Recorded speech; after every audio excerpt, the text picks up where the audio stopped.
தீபாவளினா பளிச்சுன்னு ஞாபகத்துக்கு வர்றது பட்டு, பட்டாசு, பலகாரம். பலகாரம்னா ஞாபகத்துக்கு வர்றது மந்த்ரா கடலை எண்ணெய். அபார ருசி, ஆரோக்கியமான உடல் நலம். தீபாவளி அன்னைக்கு மட்டும் இல்ல, என்னைக்குமே கிச்சன்ல இருக்க வேண்டியது மந்த்ரா கடலை எண்ணெய் தான். பீகாரில் மேற்கொள்ளப்பட்டது போல எஸ்ஐஆர் எனப்படும் வாக்காளர் பட்டியல் சிறப்பு தீவிர பணி தமிழகம் உள்பட 12 மாநிலங்களில் இன்று துவங்குகிறது. இதன்படி இறந்தவர்கள், நிரந்தர முகவரி மாற்றம் செய்தோர், ஒன்றுக்கும் மேற்பட்ட இடங்களில் வாக்காளர் பட்டியலில் பெயர் பதிவு செய்துள்ளோர் பெயர்கள் கண்டறியப்பட்டு அவை நீக்கப்படும். தகுந்த ஆவணங்களுடன் புதிதாக விண்ணப்பிப்பவர்களின் பெயர் வாக்காளர் பட்டியலில் சேர்க்கப்படும். இந்நிலையில் சென்னையை சேர்ந்த அதிமுக முன்னாள் எம்எல்ஏ பி சத்யநாராயணன், அதிமுக வக்கீல் விநாயகம் ஆகியோர் சென்னை ஹைகோர்ட்டில் வழக்கு தொடர்ந்தனர். அதில் கூறப்பட்டிருப்பதாவது: சென்னை டிநகர் சட்டசபை தொகுதியில் 1998ஆம் ஆண்டு 2,08,349 வாக்காளர்கள் இருந்தனர். ஆனால் 2021இல் வெறும் 36,656 வாக்காளர்கள் மட்டுமே அதிகரித்துள்ளனர். இத்தனை ஆண்டுகளில் வாக்காளர் எண்ணிக்கை வெறும் 17% மட்டுமே உயர்ந்துள்ளது. அங்கிருக்கும் மக்கள் தொகைக்கும் வாக்காளர் பட்டியலுக்கும் சம்பந்தமே இல்லாமல் உள்ளது. அதிமுக ஆதரவாளர்கள் 13,000 பேரின் பெயர்கள் நீக்கப்பட்டுள்ளன. அதே சமயம் இறந்தவர்களின் பெயர்கள் நீக்கப்படவில்லை.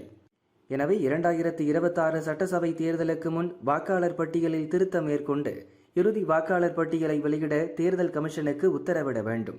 அதேபோல் தாம்பரம் தொகுதியில் வாக்காளர் பட்டியலில் இடம்பெற்றுள்ள இரட்டை பதிவுகள், இறந்தவர்களின் பெயர்களை நீக்க தேர்தல் கமிஷன் நடவடிக்கை எடுக்க வேண்டும் என அந்த மனுக்களில் கூறப்பட்டிருந்தது.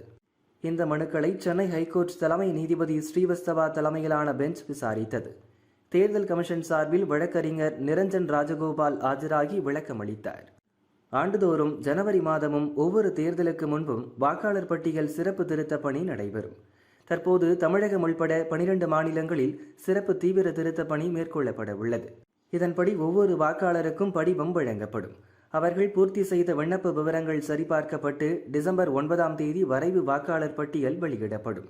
இதன் மீதான ஆட்சேபனைக்கு அவகாசம் வழங்கப்படும். அதன் பிறகு இறுதி வாக்காளர் பட்டியல் வெளியாகும். 1950ஆம் ஆண்டுக்கு பின் இதுவரை 10 முறை சிறப்பு தீவிர திருத்த பணி நடந்துள்ளது. தமிழகத்தில் 20 ஆண்டுகளுக்கு பின் இப்பணி நடக்க உள்ளது. இதுகுறித்து யாரும் அச்சம் கொள்ள வேண்டாம். அனாவசியமாக யார் பெயரும் நீக்கப்படாது. இந்த பணி எதிர்பார்த்ததை விட மிகச் சிறப்பாக நடக்கும். அனைத்தும் சட்டத்திற்கு உட்பட்டே நடக்கும் என உறுதியளித்தார். இந்த வாதங்களை பதிவு செய்த ஹைகோர்ட், கரூர் சட்டசபை தொகுதியில் இறந்தவர்களின் பெயர்களை நீக்க கோரி அதிமுக முன்னாள் அமைச்சர் எம்.ஆர். விஜயபாஸ்கர் தொடர்ந்த வழக்கு உட்பட இது தொடர்பான அனைத்து வழக்குகளின் விசாரணையை வரும் 13ஆம் தேதி விசாரணைக்கு பட்டியலிட உத்தரவிட்டது.